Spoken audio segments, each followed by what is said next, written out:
I'm excited to share with you about nature-based leadership, and we're going to get into that in a moment. It's just a beautiful follow-on to Val, because Val's work is in the same vein as all that he shared. I'm actually bringing this idea of nature as teacher, guide, advisor, coach to help us do much of what Val was saying there. How can nature be the teacher and guide for us? So we're going to talk about that in a moment. But I always love to say, how many people here like a good origin story? Like the origin story of Batman, the origin story of like the Dalai Lama or Mother Teresa? How about that? Who likes a great origin story? Yeah, great. Okay. So I am going to actually tell you two origin stories before we get started that I think are going to be pretty powerful. And the first origin story, and you'll get this, comes from ancient wisdom, the more indigenous culture. And this story goes like this. Long, long time ago, in a land far away, if you will, there was no people, no land, no animals, but only a massive expanse of water. Water. And as you looked above from that water, you saw in the skies was the sky world. And the sky world is where the Creator lives, spirits, animals. And one day, falling from a hole in the sky world was a pregnant sky woman. And this pregnant sky woman, as she fell, the creatures and the spirits and the animals wanted to catch her to prevent her from falling. But they weren't strong enough to keep her from falling out this hole and down. And her fall seemed endless and endless. Those creatures and those spirits and those animals realized, oh, we're not able to save pregnant sky woman. So we must draw on and call on the Great One. And the Great One, the massive sea turtle, it's time to call on the sea turtle. So the sea turtle was called to rise up from the water with some difficulty up to the surface of the water so that he could catch Sky Woman and support her on his strong shell. And then all the creatures and the little ones started bringing mud from the bottom of this big, massive ocean and bringing that mud up to the top of Great Turtle and actually starting to spread and bring all of this dirt and mud as it grew and spread into the foundation for land. And now the Sky Woman, who is pregnant with baby, is now starting to nurture the plants and the trees and the other creatures on this new land on the top of this great sea turtle. And as she does that, she realizes that there is growth and possibility here, that this is a safe haven, and that this is a place where all beings can thrive. And now, one day, she gives birth, and Sky Woman now gives birth to twins, a boy and a girl. And this boy and this girl become the ancestors, the original ancestors of all human beings. Now, the twins, they are human beings and they have special gifts and knowledge to get, but through their life, they encounter challenges and they also encounter lessons in life that help them to understand how to bring harmony between the people, the land, and the animals, and all of life on earth. And as they go about and more humans come on, and they are there to teach and to support human beings to be able to find their own way into this place of balance with all of life. How do you think? How does that land for you, that origin story? It's a beautiful story, wouldn't you say? So that is an indigenous story that's been around for thousands and thousands of years, mostly from North and Central American indigenous communities. And that is a true story about the sea turtle. There's actually a Disney movie made where the turtle is the key thing. I don't remember what that movie was called. But the beauty about this is that you begin to see that we've been thinking as human beings about our relationship to nature for thousands of years. All right, so you ready for the second origin story? Origin story number 2, short one. All right. Once upon a time, there was a super duper tiny, hot, very dense point out in the universe, in the cosmos. And that point, that magical point, is called the singularity. And from the singularity said to itself one day is, something big needs to happen. Let's make something big happen.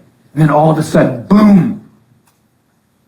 An explosion, a massive explosion happened that we call the Big Bang. And all of a sudden you saw particles and gases streaming out, interacting, zooming around the universe. And then, at a moment in time, call it 13.8 billion years ago, things started to cool. Because the universe was a hot, sticky mess for a long time. And now as things cooled, you started to see that these gases, the goddess of hydrogen, the god of helium, started to come together to actually form stars. And some of those stars became so old that they exploded and they released stardust throughout the universe. And that stardust formed planets. And that stardust even formed our beautiful little blue marble planet called Earth. And then from there, now we fast forward to this beautiful place called Earth, and magical things are happening here and evolving and growing. All this soup of chemicals inside the ocean starts to generate and build life. These single-cell organisms, our first life, then they start to collaborate, these single-cell organisms, with others, and all of a sudden more complex life arises. And now you start to see incredible flourishing of life. Creatures of all sorts, all types, in the ocean, swimming the oceans, flying in the sky, on the land. And now, as you move forward, in only just a snippet of time, we now have human beings, Homo sapiens.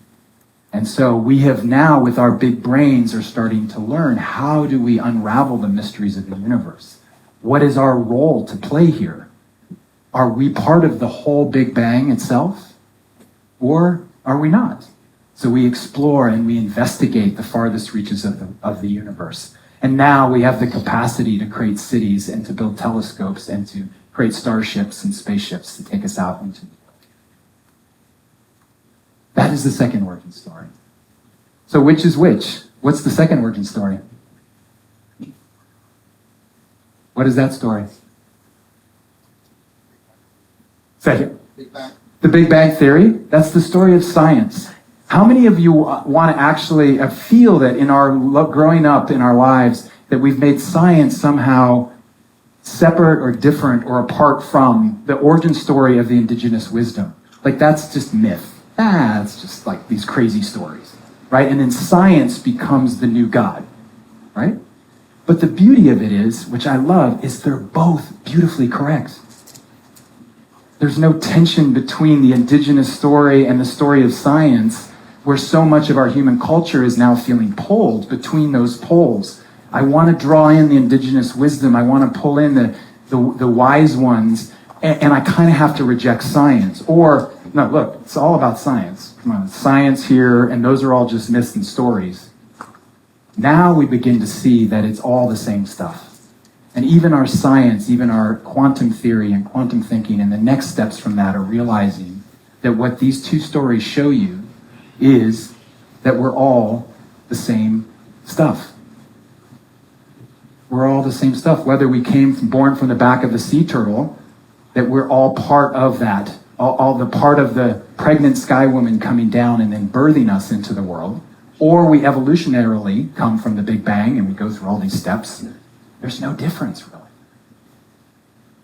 And so this story begins, in terms of my work in nature-based leadership, it begins with the idea that nature is not separate from who we are. Nature and everything you see around you is stardust. You are stardust. You are stardust. And even Carl Sagan and scientists have said that. You're made of stardust. So I get excited when we start to see that the core principles of what all of this nature teaches us is that we are not separate. And the fundamental issue for human beings for many, many millennia is that we believe we are separate. Separate from each other. That's easy. Oh, you're over there, Michelle. I'm separate from you. You're your own creature. Separate from each other. Separate from this beautiful natural world that we're around. And even separate from ourselves. as Val talked about. We begin to create a split inside ourselves. So how do we heal that? Some of that healing comes from the psycho-emotional work that we can do, but some of that healing can come back into right relationship, loving relationship with the natural world here. So I have a question for you. So how many of you here at any time in your life, as a youngster, as an older person, have been out in nature, ocean, mountains, beach, wherever, and had what you'd consider a magical or mystical experience, something that really profoundly changed your life? Just raise your hand. Yeah.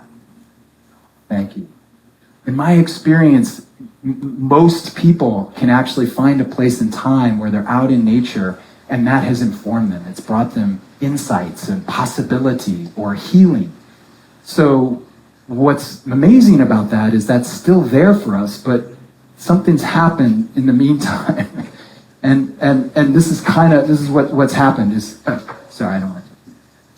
Yeah, no, I'm good. I got this. Oh, this is the window to all of the Earth's information. And what I don't have time for you because there's so much great stuff in here. I'm sorry. Oh, and nature, I don't know. It's like this video on TikTok is amazing. So it's nothing inherently wrong with this, but our technology has created ways for us to create that separation and that distance even more. And particularly from the natural world. And from each other, right? I mean, how many of you have been out to a restaurant or something, you see a whole bunch of people around a table and they're all doing this, and then you ask and they're actually texting each other at the table. Yeah. That's great connection. Okay, great. But there is the challenge that we're going to face is that all this technology that's building is that how do we work with that and become more conscious to this separation and the continued pull in our culture, our media, and our technology away from that. And so for me, one of the answers is to consciously re-engage the natural world. Consciously. And this is different than just, I'm going to go hang out on a beach, I'm so exhausted, I'm just going to read my book on the beach and check out. Nothing wrong with that. But there's a way to go deeper with that. How do I actually spend time in nature that reconnects me, that opens me up to the possibility of what can happen in nature for me? And there's a lot that can happen in there of insights and possibility and grounding, openings. So I'm just feeling the breeze right now too. Can you feel the breeze just pick up? So I'm even pausing myself to notice. And we're gonna do a noticing practice. But can you feel the breeze now, everyone? Can you feel that? Just lift it up.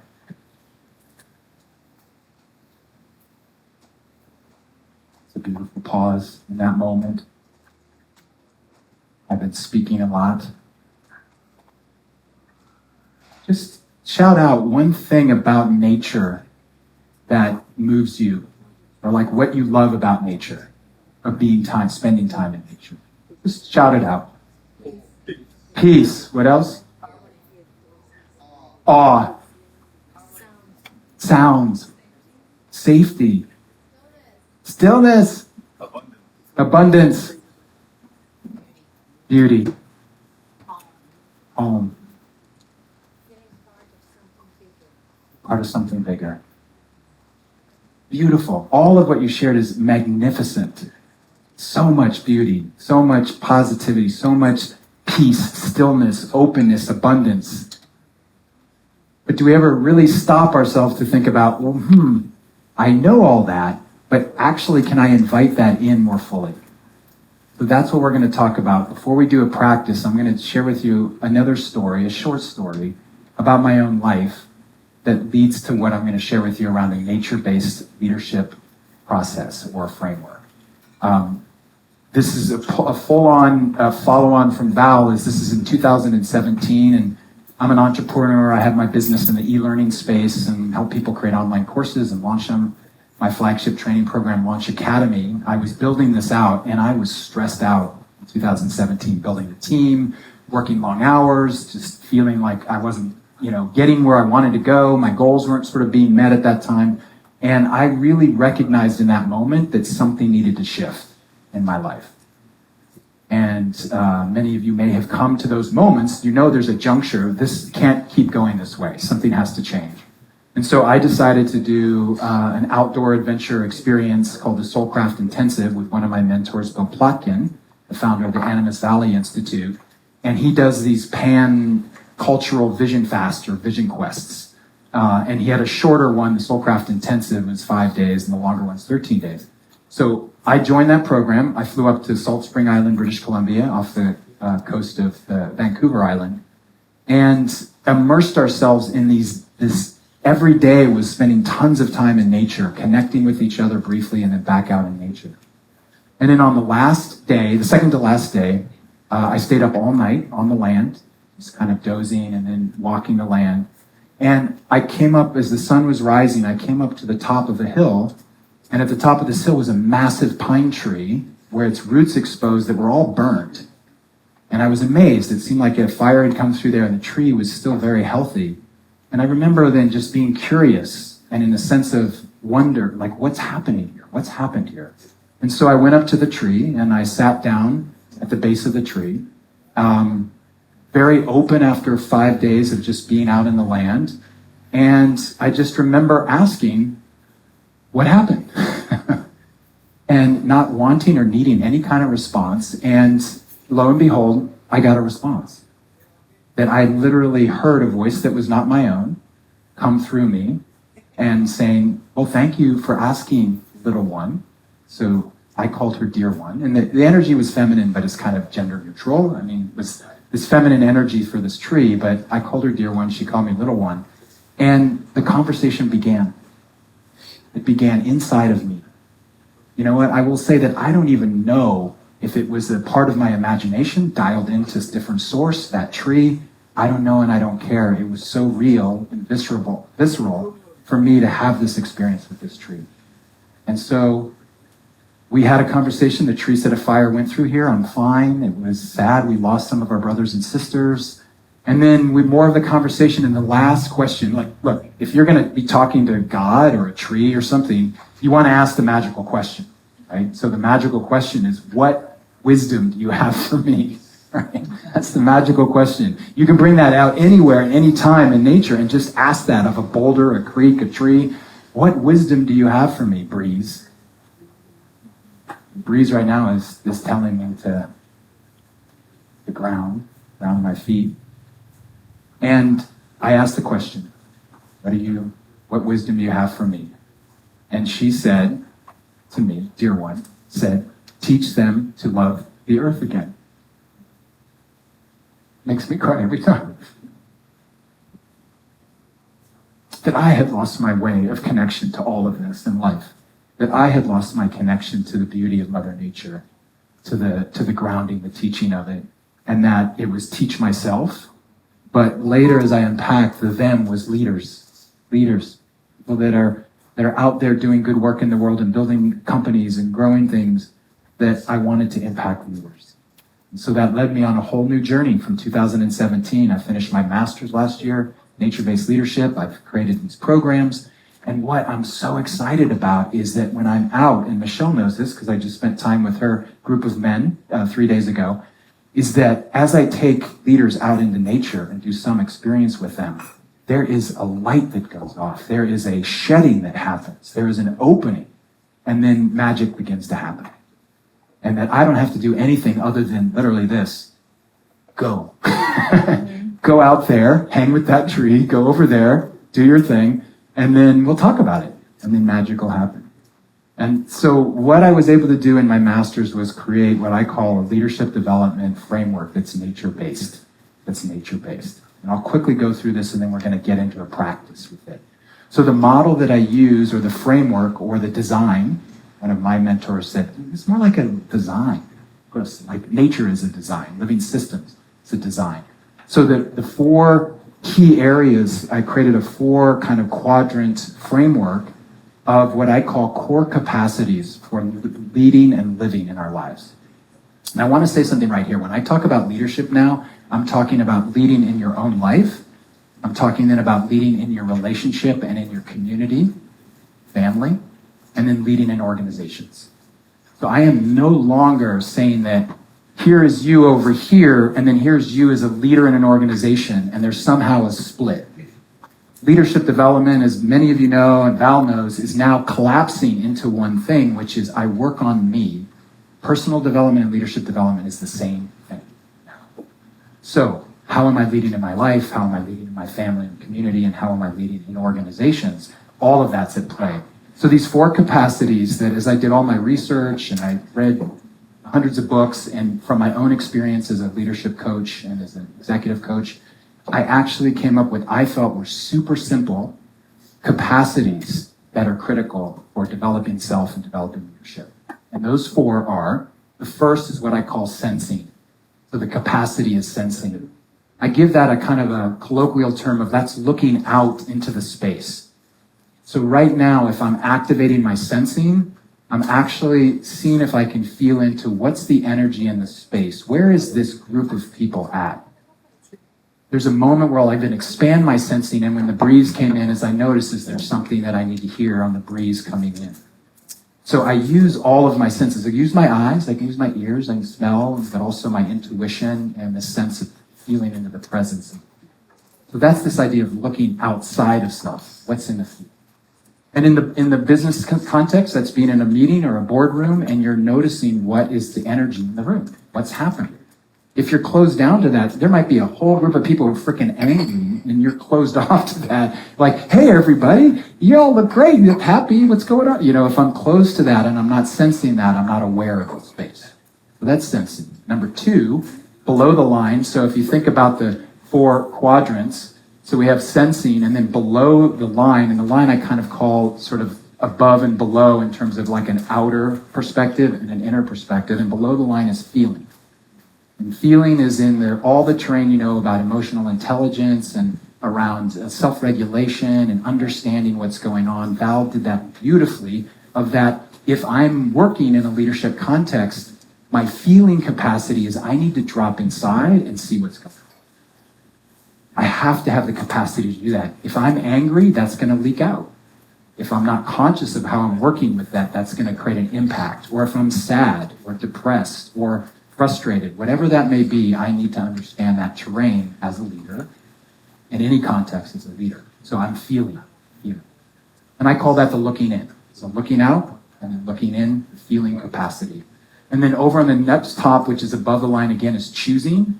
So this is the arena of decision-making, acting, making choices that I know for me as an entrepreneur, I'm making hundreds of choices every day, some of them that have incredible impact. I mean, you know that, Liron, right? You made some big choices and lots of them that impact this whole vision and that can change it in a moment. So how do we draw on a deeper sense of choosing that is not just from our head up, like creating a Ben Franklin T-chart, pros and cons and all that, but to actually use the whole body wisdom. And that's where nature helps with that, is how do I choose from a place that's fully integrated in me? And then the final one, again below the line, is presencing. Presencing. So presencing is literally what it sounds like, is can I bring my full presence to every moment, especially when I'm with other people, with my team, or with myself, or with my partner. How do I bring that fully here? Music meditation was beautiful because Val said, listen to the music as it moves. Notice your thoughts. You might wander off and come back to the music. And same thing, the way I would say it, if you don't always have music, is come back to the body. The body is what's connected to all of this. So we drop into the body and we can find our presence. So I'm present here right now. So check in with yourself too. Where's your quality of presence? So this is the area that I call being with. It's the being. Can I be with anything that's happening in this space? So I move through these fluid capacities of sensing, and then the moment I need to drop into feeling, but then I'm moving into a place where I know I need to make a choice. Maybe one of my choices is to not make a choice. And then I'm drawing on presencing. So I'm drawing on my sensing, my feeling, my presencing, my choosing. And I'm constantly in kind of an awareness of that. And then how do I develop those capacities? And that's what we're going to do as a practice here. So that's the framework. And then what I had such a fun time doing in my thesis was creating practices in nature that go with each of those capacities. And we're going to play with one of those now. And I will say this too, that for me, I held this idea of, going out into nature. I kind of held it separate from myself. And if any of you can resonate with this, certainly raise your hand. But nature was always kind of out there, and I always recognized it as beautiful. That ocean is so wonderful out there. The grass and the trees. There was always a separation that I could feel, that I was acknowledging and honoring nature, but I was not in deep communion and intimacy with the natural world. So it's like a lover. It's just like a lover. Nature is no different. It's alive. Everything is alive around us. And can I just appreciate and the intimacy of just this beautiful piece of wood that's now cut down, but it's beautiful. And the grass and the trees, so that I can actually start building what I teach when I get people out on the retreats is I teach about an intimacy where you break the barrier of the separation. And that separation is nature's here and I'm here, that human beings are meant to be in dominion over nature, we're meant to get what we need from nature rather than be and collapse that and be in intimate connection with the natural world. Even ecosensually, like laying down naked on the grass and looking at the stars, whatever that is. But there is a beauty in that where we can come back into that level of intimacy. So when we come from that place and start having more of that intimacy, actually more magic, more teaching shows up, more insights about what you want in your life, who you are. And pause there. Somebody wants to share something. I can feel in the space, just something briefly. Take a risk. Nervous? Yeah, Sonara. Yes. That's beautiful. How many people have a certain ecosystem or place where you have more intimacy? For me, it's mountains. It's mountains, high mountains and mountain lakes. Yeah, so you all know. So thank you, Sonara. There's places where you'll go to be nourished, supported, and get insight from the ocean. Swimming around. Just doing. Yes. Yes, good, beautiful. It's been hard for me that, Val talks about being vulnerable, sharing even the intimacy of maybe 2 weeks ago, I could have committed suicide. It was hard for me. It sounds maybe more natural because I've been saying it more, but it was really, really hard for me to publicly say that I'm talking to trees. So, and again, at the end of the day, I don't even know if it's the tree. Something's coming through me. And maybe we've all had that, an angel, God, whatever. And the tree is just a beautiful antenna, right? So something's coming through me. So dear one's this beautiful antenna. And so to hear Sonara say, the ocean's talking to me too. How many of you have had maybe some direct experience, either a felt sense or words of some communion of talking with nature? Wow, okay. This is the right crowd, all right, good. Good, I've done some of this in more of like a hardcore business room, and it's like 3 hands going.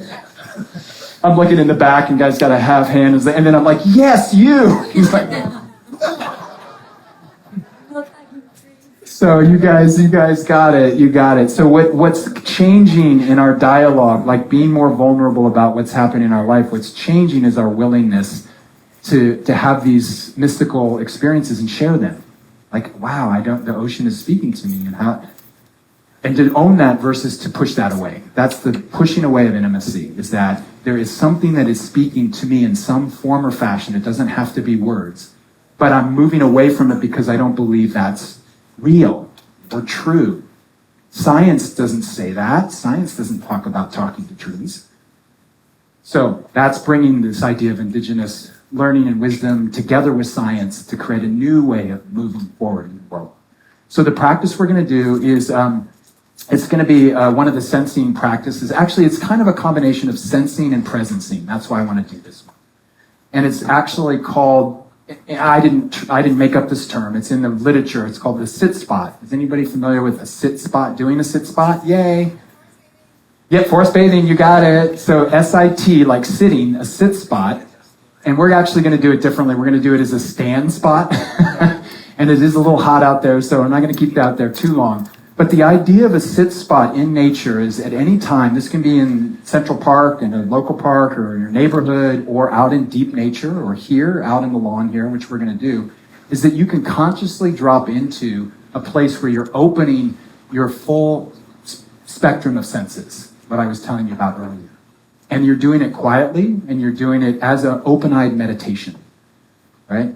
But the key is that you're activating your senses, so it's not an internal meditation of looking at breath, it's actually taking in the beautiful world around you with your sight, your smell, your hearing, the touch, the wind on your face, whatever that may be.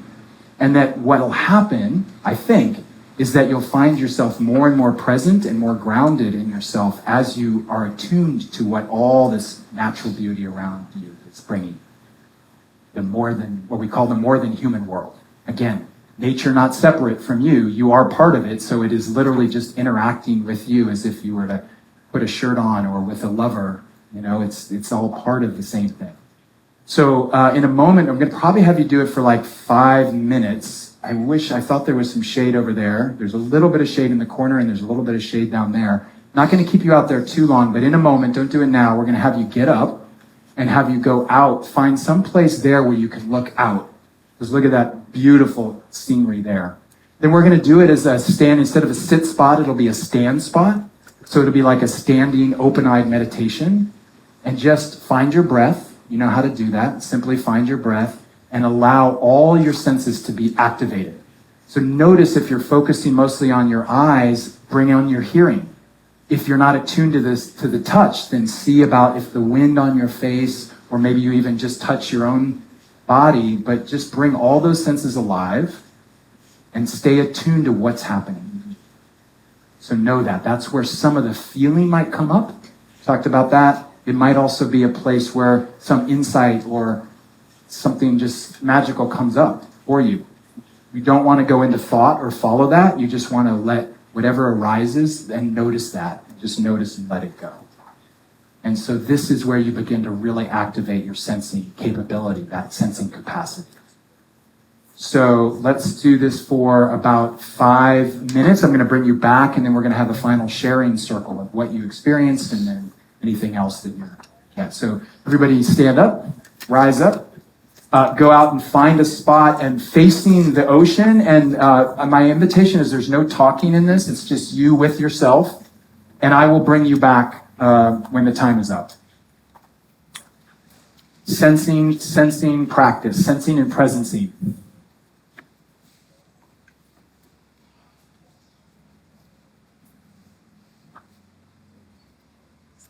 Just allow yourself to come to a spot, ground your feet, put your arms at your side. That'll help to just kind of relax you completely and open up all of your senses.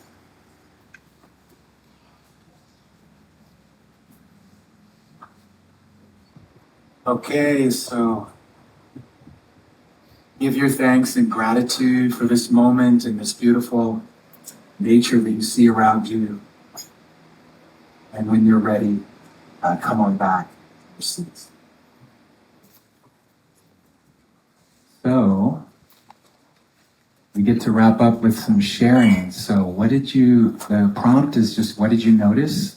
What experience did you have in that brief 5-minute presencing and sensing practice? Yes, Sinara.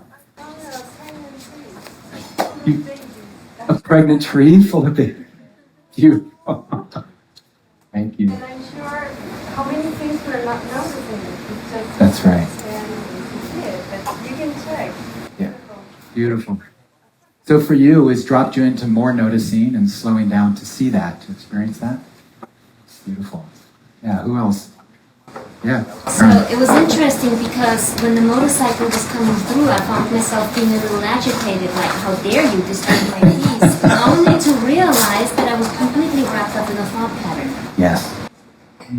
That even in that moment, it shook you out of your thought pattern, brought you back. There wasn't noticing. And I'm just curious, after that, and it went through, what did you notice? I immediately, back into it because I let go. I didn't judge it, I just let it go. Yes. Beautiful. Beautiful. Thank you. Yeah. Here. There were, I think she might still be out there, but we had 3 beautiful mariposas right in front of us, the butterflies right Yes. next to us. But, my father was hit and killed on a motorcycle 20 years ago, and what I was so present to out there was just this incredible expanse of love. The ocean is my element also, that I literally did not notice a motorcycle, and normally I'm very in tune to them. I can't believe I didn't hear it actually. So that's what Beautiful. Yeah. Well, you could tap into the love, the field of love that is here, and that's in nature. And was there over here? And for me, I saw the butterflies and this strong feeling of transformation came to me, and this feeling of, I'm not sure about the word in English, hello. I think that we are here for a short time. Yeah, precious time. Yeah. Mortality. Yeah. That everything comes, stays for a little bit, Yes. and passes away. Impermanence. Beautiful. Impermanence. Thank you. Beautiful. As I was feeling the wind on my face and the sun, I was feeling like, thank you for this wind. And it was saying, I am you and you're me and we're one. And it was just a beautiful reminder. If I don't really look outside of myself, and there's already inside of me. And we're just this oneness that I feel. So, thank you. Beautiful. Could you hear all that? Did you guys hear all that? That the wind and the sun, and I love it's like a poem, and we're here all as one. That you had that experience of that oneness and the connection. Beautiful. Yeah. Steph. We've been very lucky to be traveling throughout Costa Rica for the past couple of weeks, and we've seen a lot of animals, wild animals, and I kind of feel emotional right now. I had a moment with the butterflies and with you as well. I felt your presence as soon as you stand beside me.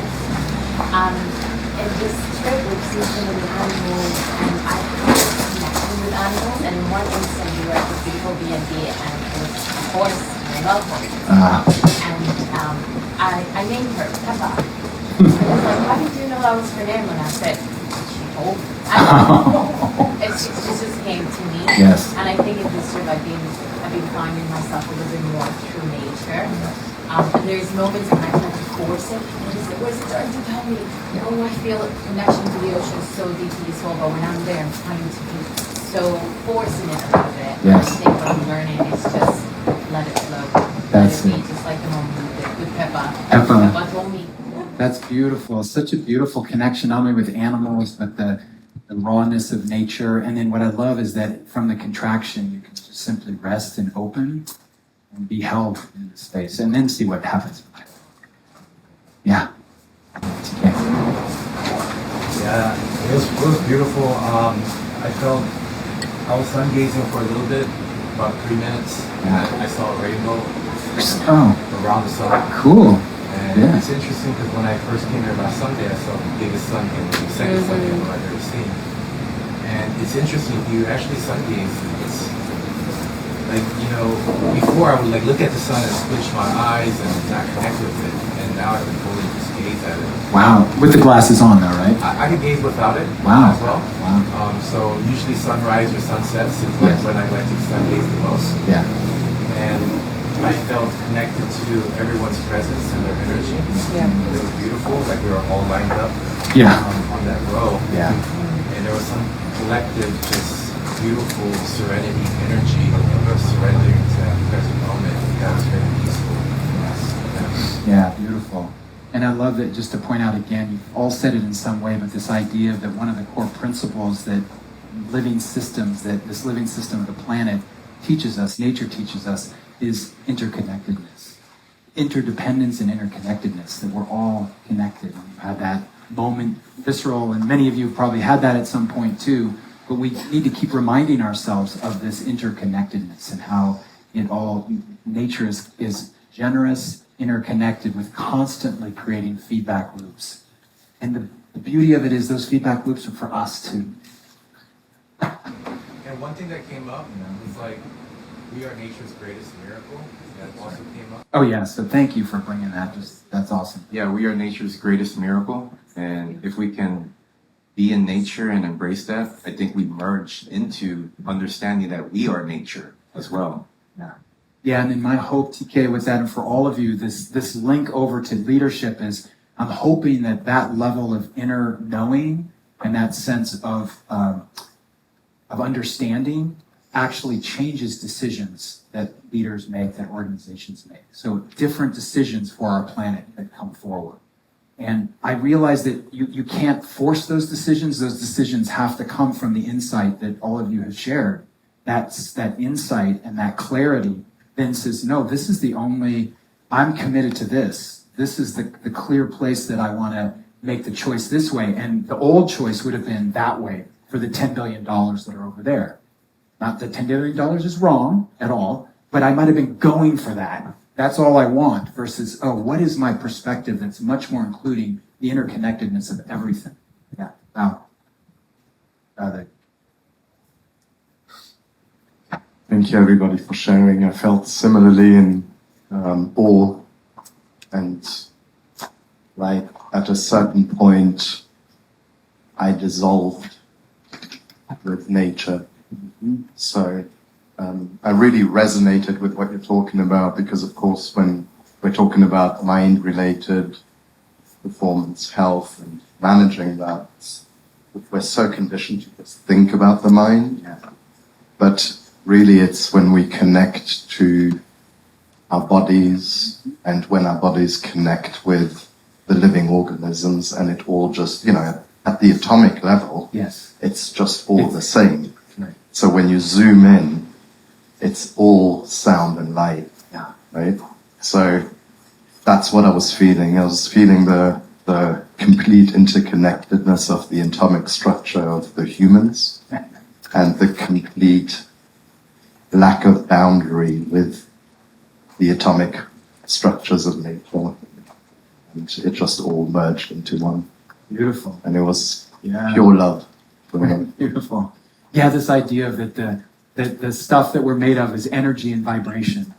And this is all just vibrating at different frequencies so that when I actually allow my mind to not be my mind and just come back into full embodied awareness through nature, but in my own body, then what happens is I believe that the wisdom moves upward.